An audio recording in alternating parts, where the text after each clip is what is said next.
તાજેતરમાં વડોદરા જિલ્લામાં મેઘરાજાએ ધડબડાટી બોલાવી હતી। સાથે ઉપરવાસમાં પાણીની આવક થતાં પંચમહાલના દેવ ડેમમાંથી અંદાજે 30,000 ક્યુસેક પાણી છોડાયું હતું, જેની સીધી અસર વડોદરા જિલ્લાના ડભોઈ તાલુકાના 6 ગામોને થઈ। ગામના ખેતરોમાં વાવેલા પાકોને વ્યાપક પ્રમાણમાં નુકસાન પહોંચ્યું। સ્થાનિક ખેડૂતોના મતે અંદાજે 1.5 થી 2 કરોડ રૂપિયાનું નુકસાન થવા પામ્યું છે।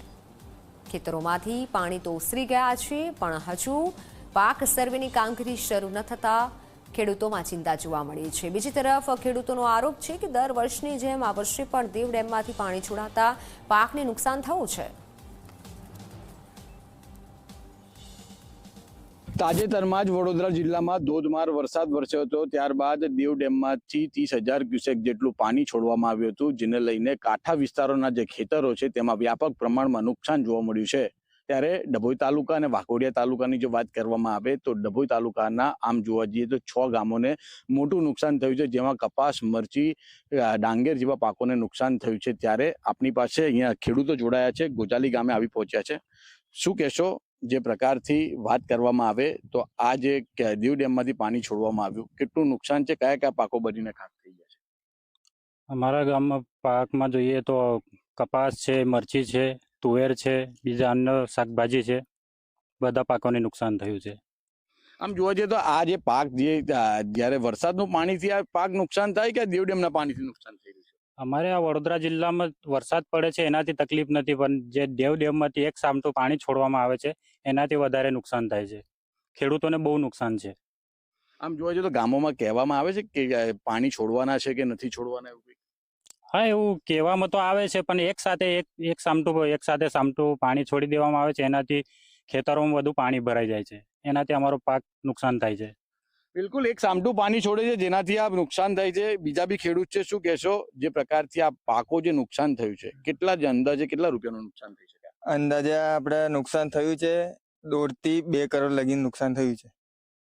આ કેવી રીતે? કયા કયા પાકો બનીને ખાક થઈ ગયા? કપાસ છે, મરચી છે, ડાંગર છે, આપણે શાકભાજી છે। સરકાર જોડે શું અપેક્ષા? સરકાર જોડે આ અપેક્ષા છે કે આપણે વહેલી તકે આ વળતર ચૂકે। ગઈ સાલ બી આ પાણી આવતું હતું, તો દર સાલ આ પ્રોબ્લેમ થાય છે? ગયા 3 વર્ષથી પાણી આવે છે, ડેમમાં પાણી છોડે છે, એના કારણે બહુ આ નુકસાન। ઉપરના પાણીથી નુકસાન નથી અમારે, ખાલી ડેમમાંથી પાણી છોડે એમાંથી નુકસાન છે। આમ અંદાજે કયા કયા ગામો અસરગ્રસ્ત કહેવામાં આવે? આમ જોવા જઈએ ગોજાલી છે, કરાલી છે, અડલાપુરા છે, ભીલાપુર છે, ઢોલાર છે। બિલકુલ, 5 ગામોને નુકસાન છે। અન્ય ખેડૂત છે આપની સાથે જોડાયા છે, શું કહેશો? તમે જે પ્રકારથી વાવેતર કરો છો, કેવી રીતે વાવેતર કરતા હોય છે? ચોમાસું ધ્યાનમાં રાખીને કરતા હોય છે? દેવ ડેમમાંથી તો તમને કહેવામાં આવે છે કે આટલું પાણી છોડશે તો આ નુકસાન થાય છે, તો વાંક કોનો આમાં? વાંક તો દેવ ડેમ વાળાનો જ છે। ઉપરના પાણીથી એટલું બધું નુકસાન નહીં થતું, આ દેવ ડેમનું પાણી છોડે છે આનાથી નુકસાન થાય છે, અને 3 વર્ષથી લગાતાર નુકસાન થાય છે। અને જે છોડવામાં આવે 5 ગેટ આના 7 ગેટ છોડી નાખે વગર કીધે, એવું થાય છે।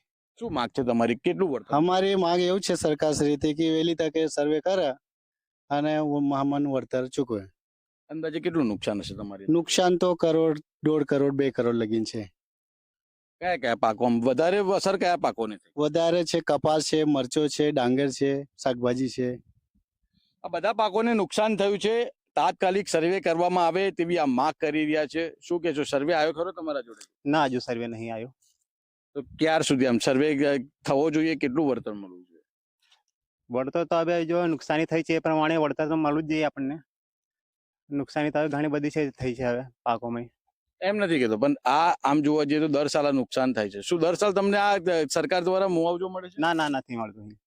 કેટલું નુકસાન થાય દર વર્ષે? દર વર્ષે આ જે થાય છે હવે આ કરોડની આસપાસ થઈ જાય, કરોડની ઉપર। આ નદી કિનારે જેટલા ખેતરો છે ને એટલા બધા ડૂબી જાય છે પાણીમાં। અંદાજે કેટલા વીંગામાં નુકસાન થયું? એમ અંદાજ છે ટોટલ 500 થી 600 વીઘા જેવું। 500 થી 600 વીંગા જેટલું નુકસાન થયું છે, જેના કારણે જ આ પરિસ્થિતિ ખેડૂતોની છે। આ ખેડૂતો હતા તેઓનું સ્પષ્ટપણે માનવું છે કે આ જે દેવ ડેમના જે સત્તાધીશો છે તેઓની આ જે ગેરવ્યાજબી રીતે જે પાણી છોડવામાં આવે છે જેના કારણે આ મરચી છે, કપાસ છે, ડાંગર છે જેવા પાકોને નુકસાન થયું છે.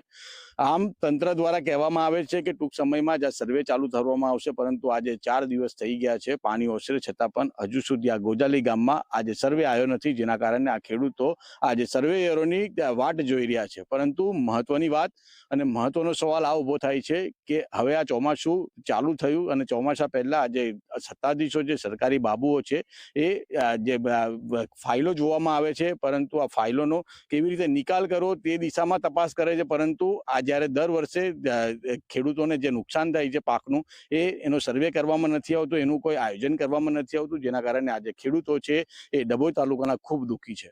સહયોગી કેમેરા પર્સન સાથે ચિરાગ જોશી, ઝી મીડિયા, ડભોઈ વડોદરા.